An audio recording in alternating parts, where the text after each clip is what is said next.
Assalamualaikum everyone, this is Ariba Nadeem. Today I'm gonna teach you computer science of class 9. तो आज जो है हमारा जो क्लास 9 की कंप्यूटर साइंस का चैप्टर नंबर 1 है और हमारा जो चैप्टर नंबर 1 है वो है फंडामेंटल्स ऑफ कंप्यूटर। ठीक है, तो लेसन स्टार्ट करने से पहले मैं बता दूं कि आज का जो हमारा जो टॉपिक है फंडामेंटल्स ऑफ कंप्यूटर यानी चैप्टर, वो हम आज पूरा कंप्लीट नहीं करेंगे, हम इसको टॉपिक्स में डिवाइड कर देंगे। ठीक है, तो उसके लिए आप जो है बेल आइकन प्रेस रखें ताकि जब भी मैं कोई न्यू वीडियो अपलोड करूँ तो आपके पास उसका लिंक नोटिफिकेशन आ जाए। ओके, सबसे पहले मैं आपको ये बता दूं कि आज हम इस चैप्टर में पढ़ने के हवाले देखिए, फंडामेंटल्स का सबसे पहले मतलब होता है बुनियादी। फंडामेंटल्स के मतलब से आपको ये पता लग रहा होगा कि इस चैप्टर में हम कंप्यूटर की बुनियादों के बारे में पढ़ेंगे, यानी कि जो चीज़ें कंप्यूटर के लिए ज़रूरी है और जो चीज़ें कंप्यूटर की बुनियाद है यानी कि बेस है। ठीक है, ओके, तो इसमें हमारे पास हम जो टॉपिक्स पढ़ने वाले हैं वो हमारे पास होगा इंट्रोडक्शन टू कंप्यूटर, फिर elevations of computer, mechanical era, abacus, Napier's board, slide rule, pascaline और नेबिस और बेबिज। ठीक है, ये जो कुछ टॉपिक है जो हम इस पर पढ़ने वाले हैं। तो सबसे पहला हमारा जो टॉपिक है वो है इंट्रोडक्शन टू कंप्यूटर। तो आई डोंट थिंक सो कि किसी को भी अब कंप्यूटर का इंट्रोडक्शन देने की ज़रूरत है क्योंकि everyone know about the computer, but फिर भी एक छोटे से इंट्रोडक्शन दे देते हैं।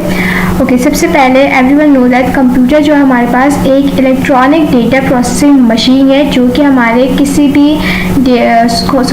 भी इंस्ट्रक्शन को परफॉर्म करता है। ठीक है, यानी कि अगर मैंने अपनी कंप्यूटर को कोई इंस्ट्रक्शन दी कि या तुम जो है ना 2+2 कैलकुलेट करो फॉर सपोज, ठीक है, तो वो मुझे वो करके दे देगा। ओके, तो ये काम होता है हमारे पास कंप्यूटर का। और आजकल के दौर में कंप्यूटर हर जगह मौजूद है, यानी कि बिजनेस में, इंडस्ट्रीज़ में, एजुकेशन, बैंकिंग, ट्रांसपोर्ट, रिसर्च, यानी कि कंप्यूटर इज़ एवरीवेयर। ठीक है, तो आई होप सो इतना सा इंट्रोडक्शन कंप्यूटर का बहुत होगा। ओके, तो दूसरा जो हमारे पास टॉपिक है वो है एलिवेशंस ऑफ कंप्यूटर। एलिवेशन का एग्जैक्ट मतलब मुझे याद नहीं, but I can tell you कि एलिवेशंस होता क्या है कंप्यूटर में। देखिए, जिस तरीके से हमारे पास सबसे पहले सेल फोन नहीं थे, ठीक है, फिर हमारे पास कौन सा फ़ोन है, नोकिया है, फिर नोकिया में कुछ चेंजेस आई, फिर क्यू मोबाइल आई, यानी कि जो आहिस्ते आहिस्ते चीज़ों में चेंजेस आती रहती ना उसको हम कहते हैं एलिवेशन। तो इसी तरीके से कंप्यूटर में भी एलिवेशन आया, यानी कि आप जो अभी कंप्यूटर देख रहे हैं या अभी जो भी लैपटॉप देख रहे हैं, ऐसा नहीं कि वो शुरू से ऐसा ही था, नहीं, ऐसा वो नहीं था, बिल्कुल भी ऐसा नहीं था, उसमें आहिस्ते आहिस्ते करके चेंज ही गई। ठीक है, तो आगे जो हमारे पास टॉपिक है उसमें हम यही पढ़ेंगे कि वक्त के साथ साथ कौन से कंप्यूटर आए हैं और उनका क्या क्या यूज़ था। ओके, उसके बाद हमारे पास जो टॉपिक है वो है मैकेनिकल एरा यानी कि डार्क एज।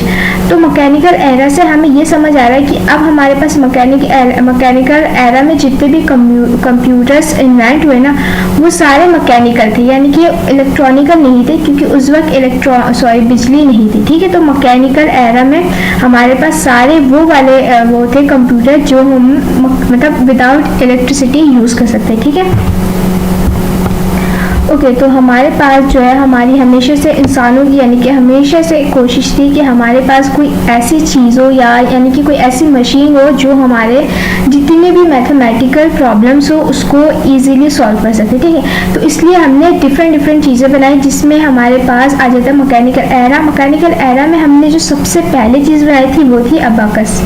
ठीक है, आई होप सो आपने अबाकस के बारे में सुना होगा। अबाकस हमारे पास सबसे पहला आप कह ले ऐसा कंप्यूटर जाना जाता था। ठीक है, ओके, सो अबाकस हमारे पास जो है 5000 पहले इन्वेंट हुआ था, यानी कि इसको 5000 पहले बनाया गया था। अबाकस को हम जो है एक काउंटिंग फ्रेम के नाम से भी जानते हैं क्योंकि अबाकस का जो पर्पस था ना, यानी कि जिस मकसद के लिए उसको बनाया गया था उसको वो पर्पस ये था काउंटिंग। ठीक है, तो इसलिए अबाकस का दूसरा नाम क्या है, काउंटिंग फ्रेम। अबाकस जो है अब भी यूज़ होता है कुछ अर्थमेटिक ऑपरेटर्स के लिए, मतलब जैसे अबाकस बहुत सिंपल सी चीज़ है। ठीक है, तो अब इसका इतना यूज़ नहीं होता, लेकिन बच्चों के के लिए अब भी यूज़ किया जाता है। फॉर सपोज मैं आपको एक मिसाल देती हूँ, जिससे अगर हम किसी बच्चे को वो सिखा रहे होते हैं, मैथमेटिक्स में कोई भी चीज़ सिखा रहे होते, तो हम कॉइन्स ले लेते हैं, फिर हम कॉइन्स लेके कहते हैं कि ये 1 कॉइन है, ये 2 कॉइन है, ये 3 कॉइन है, अब बताओ कितने कॉइन्स हुए। तो इस तरीके से इस पर्पज़ के लिए अबाकस अब भी यूज़ होता है, वरना अब इतना नीड नहीं है अबाकस की। ओके, उसके बाद हमारे पास मैकेनिकल एरा में जो दूसरे इन्वेंशन है वो है नेपियर्स बोन। नेपियर्स बोन जो है एक स्कॉटिश मैथमेटिशियन यानी कि जॉन नेपियर ने डेवलप किया था, जिसको हम नेपियर्स रोड भी कहते हैं। ठीक है, ये एक कह ले आप एक छोटा मशीन था जिसमें हमारे पास 10 रॉड्स थे। ठीक है, अच्छा अब ये रॉड्स बने किससे थे? ये रॉड्स बनते थे बोन से, वुड से, मेटल से। ठीक है, अच्छा अब हमारे पास जितने भी वो है ना, ओके, तो मैकेनिकल एरा में हमारे पास जो जो चीज़ें इन्वेंट हुई ना, तो उन सब का अलग अलग पर्पस था। यानी कि अबाकस जब हमने भी पीछे पढ़ा है तो उसका क्या पर्पस था? एडिशन करना। ठीक है, इसी तरीके से नेपियर्स बोन का पर्पस क्या था? मल्टीप्लिकेशन एंड डिवाइड करना। यानी कि अभी हमारे पास जो कंप्यूटर है इसमें आप चाहे तो हर काम ले सकते हैं। ठीक है, लेकिन मैकेनिकल एरा में ऐसा बिल्कुल नहीं था। ओके, तो हाँ, तो अभी हमारे जो कंप्यूटर है उसमें आप मल्टीपल किस्म के कोई भी काम कर सकते हैं, एडिशन कर सकते हैं, डिवाइड कर सकते हैं एंड एटसेट्रा। ठीक है, लेकिन मैकेनिकल एरा में ऐसा नहीं था। हर पर्पस, हर काम के लिए हमने अलग अलग चीज़ें इन्वेंट की हुई थी। ठीक है, उसके बाद हमारे पास जो दूसरे इन्वेंटन है वो है स्लाइड रूल। ठीक है, ओके, तो एक इंग्लिश मैथमेटिशियन थे यानी कि विलियम पढ़ेंगे इसको, सॉरी, विलियम, जिन्होंने क्या वो इन्वेंट किया था? Slide rule. ठीक है, अच्छा स्लाइड रूल था कि बेसिकली ये ना दो, यानी कि समझ ले 2 पेयर है किसी चीज़ के जो एक साथ जुड़े हुए। जैसे मैं आपको इस एग्जाम्पल की देखें, हमारे पास ये दिखने में ऐसा होता है। ठीक है, ये रहा यू बना हुआ। अब इसका क्या होता है कि हमारे पास 2 पेयर हैं एक साथ जुड़े हुए, लेकिन दोनों मूव करते हैं। देखो ये वाला अगर आप मूव करोगे ये भी मूव करेगा और नीचे वाला भी मूव करेगा, सॉरी। ओके, तो इस वाले में स्लाइड रूल में हमारे पास क्या था? हमारे पास कुछ मार्किंग थे, यानी कि ये देखो मार्किंग, जैसे मिसाल ये नंबर्स दिख रहे हैं आप, इसको हम कहते हैं मार्किंग। ठीक है, तो इस मार्किंग्स को हम कहते हैं स्केल्स। ठीक है, अच्छा अब ये जो स्केल्स है ना, ये स्केल्स हम इस्तेमाल करते हैं। अच्छा अब हमारे पास ये जो स्केल्स है ना, ये हम इस्तेमाल करते थे किसी भी मैथमेटिकल काम के लिए, यानी कि बेसिक इसका जो पर्पस था ना वो था मल्टीप्लाई और किसी भी नंबर को डिवाइड करना। ठीक है, अच्छा ये जो मॉडर्न स्लाइड रूल्स है ना, ये अब भी किसी कंट्रीज में यूज़ होता है। आई डोंट नो कि किस कंट्री में यूज़ होता है, तो अगर आपने जानना है कि किस कंट्री में यूज़ होता है तो आप इसके बारे में अगर और सर्च करेंगे यूट्यूब में या गूगल में तो आपको ईजिली और इसके बारे में मिल जाएगा। ओके, मैं जल्दी इसलिए पढ़ा रही क्योंकि ये इतना कोई ख़ास मतलब ऑब्वियसली मतलब है टॉपिक, ज़रूरी भी है लेकिन इतना ज़रूरी नहीं है, और बहुत छोटी सी इसकी डेफिनेशन है, तो मैं ज़्यादा आउट ऑफ द बॉक्स नहीं जा रही, जो बुक में वही बता रही ताकि आप लोग भी कंफ्यूज ना हो। ठीक है, अच्छा अब उसके बाद हमारे पास जो मैकेनिकल एरा में जो चीज़ इन्वेंट हुई ना वो है पैस्कल लाइन और पैस्कल कैलकुलेटर। ठीक है, नाम बहुत इसके हार्ड है, मुझे भी लेने में प्रॉब्लम हो रही है।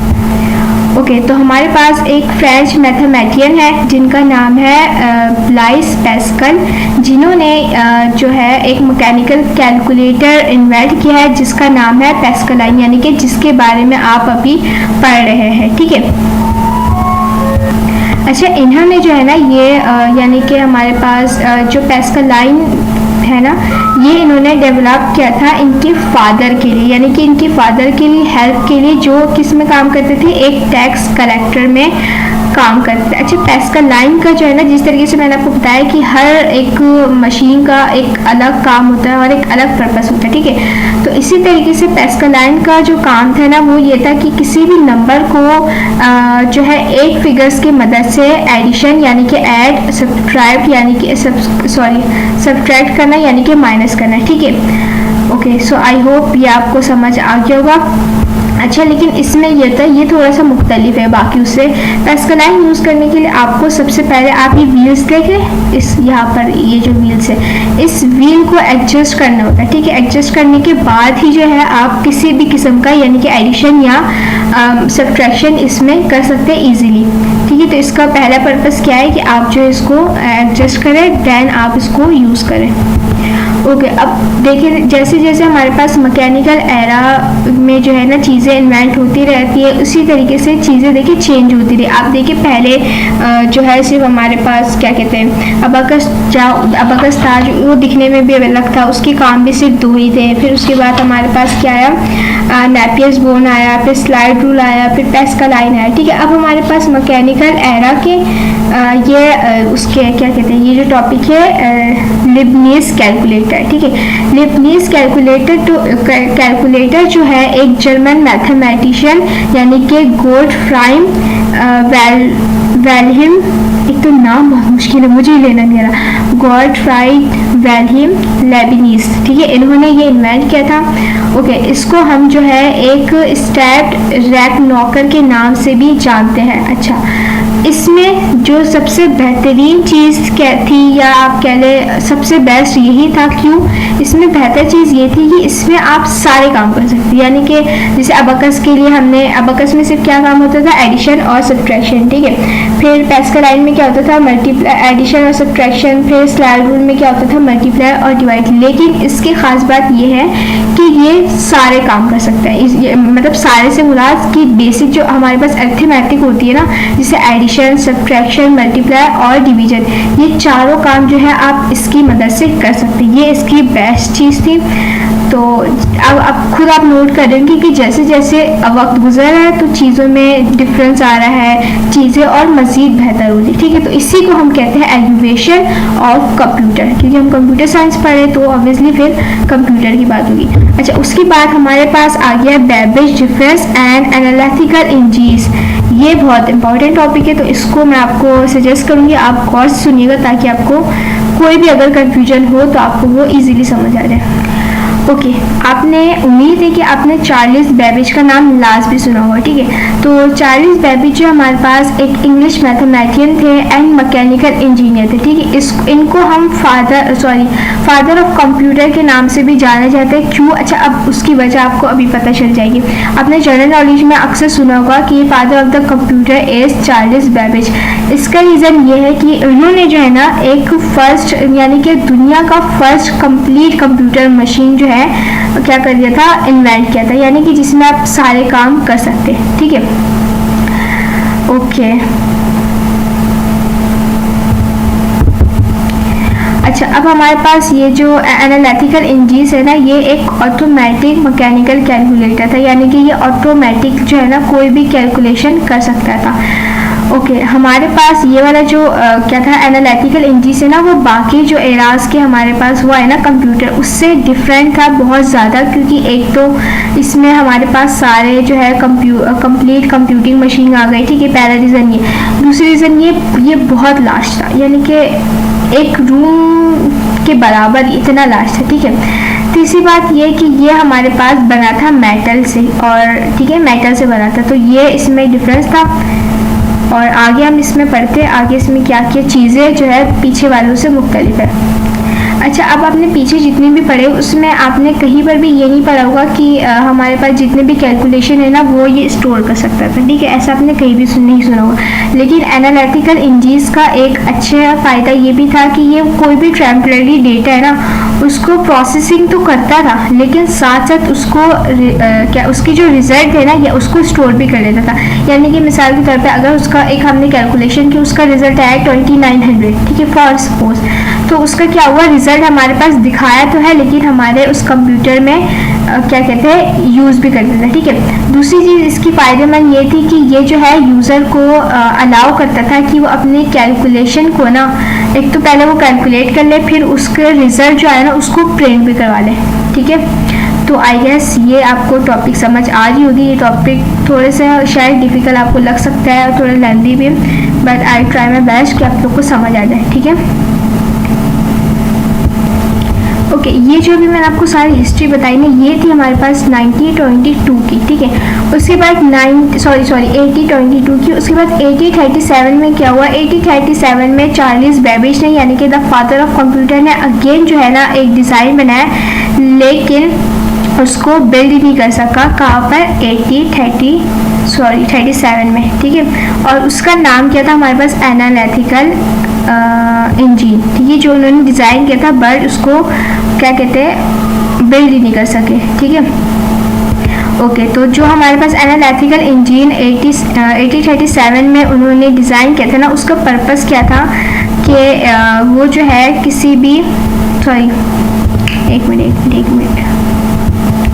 ओके, तो उसका पर्पस, ओके, तो उसका जो पर्पस था ना, उसका पर्पस ये था कि किसी भी जो है ना कार्ड को पंच करना और उसमें कोई भी इंटीग्रेटेड मेमोरी को कंटेन करना, ठीक है। सो आई होप उसको पर्पस आपको समझ आ रहा होगा। ओके, तो हमारे पास जो हिस्ट्रियंस होते हैं ना, यानी कि जो हिस्ट्रीज मालूम करते हैं या लिखते हैं, तो वो जो है इस चीज़ को, ओके, तो हमारे पास जितने भी हिस्ट्रियंस होते हैं ना, वो इसको जो है फर्स्ट डिज़ाइन कंसिडर करते, बिकॉज इसके जो डिज़ाइन की वजह से, यानी कि इसको आसान लफ्ज़ में अगर बताऊँ, हमारे पास जितने भी हिस्ट्रियंस होते हैं ना, वो इस कंप्यूटर को जो है हमारे पास first concept of general purpose कहते हैं। क्यों? क्योंकि इसके डिज़ाइन की वजह से, क्योंकि इसका डिज़ाइन इस किस्म का था कि मैं आपको दिखा देती हूँ, एक मिनट, ऐसे समझ नहीं आए शायद,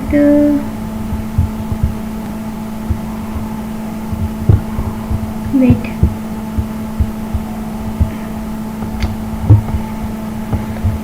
ये रहा इसका डिज़ाइन, ये रहा, ठीक है। तो आप अपने बुक में भी इसको देख सकते हैं ताकि आपको और अच्छे से ये समझ आ जाए।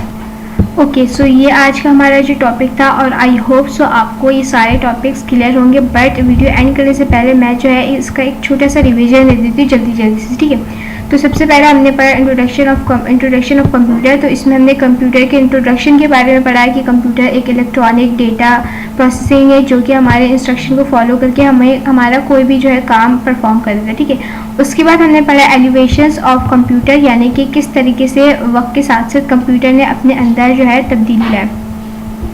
उसके बाद हमने पढ़ा मैकेनिकल एरा, यानी कि ये उस एरा की बात हो रही है जब हमारे पास इलेक्ट्रिसिटी नहीं था। तो इसमें हमारे इस मैकेनिकल एरा में हमारे पास जितने भी मशीन्स इन्वेंट हुए वो सारे विदाउट बिजली के यूज़ होने वाले थे, जिसमें सबसे पहले था हमारे पास अबकस, जो कि हम परफॉर्म करते हैं कोई भी बेसिक अरिथमेटिक ऑपरेट करने के लिए, ठीक है। देन दूसरी हमारे पास थी नेपियर्स बोन्स, जिसको हम इस्तेमाल करते हैं मल्टीप्लिकेशन एंड डिवाइड के लिए, जो कि बना है रूट्स, बोन्स और मेटल के साथ, ठीक है। उसके बाद हमारे पास आ जाता है स्लाइड रूल। स्लाइड रूल का काम होता है किसी भी नंबर्स को मल्टीप्लाई और डिवाइड करना, ठीक है। और ये होता है किस तरीके से कि दो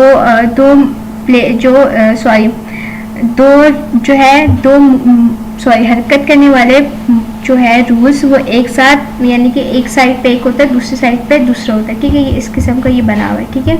उसके बाद हमारे पास आ जाता है पैस्कल्स, जिसको हम कहते हैं पैस्कल्स कैलकुलेटर।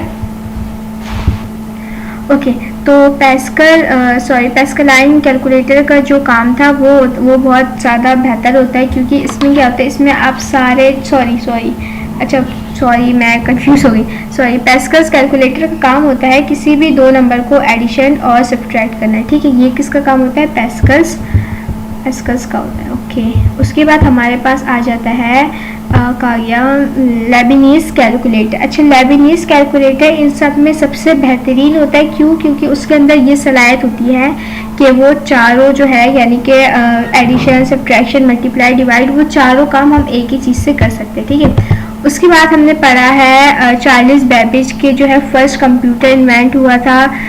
अच्छा, ये यानी कि the father of computer Charles Babbage, जिन्होंने फर्स्ट कंप्लीट जो है एक मशीन इन्वेंट की थी जिसमें हम हर किस्म की कैलकुलेशन कर सकते थे, और ये एक मेटल से बना था।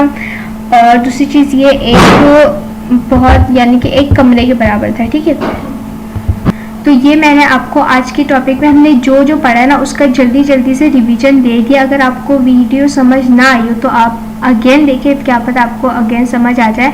और ये जो सारी मशीन्स है इसके बारे में अगर आप और मज़ीद जानना चाहते हैं तो आपको इसमें जो है डिफरेंट किस्म की वीडियोस यूट्यूब में या फिर आप गूगल में इसके बारे में आर्टिकल्स पढ़ सकते हैं, व्लॉग्स पढ़ सकते हैं, ताकि आपको ये कॉन्सेप्ट और अच्छे से क्लियर हो जाए। और आई होप सो आपको आज का टॉपिक बहुत अच्छे से क्लियर हो चुका होगा। अगर आपको कुछ क्लियर ना भी हो तो आप मुझसे कमेंट में पूछ सकते हैं, मैं आपको ज़रूर रिप्लाई दूँगी। अल्लाह हाफ़िज़।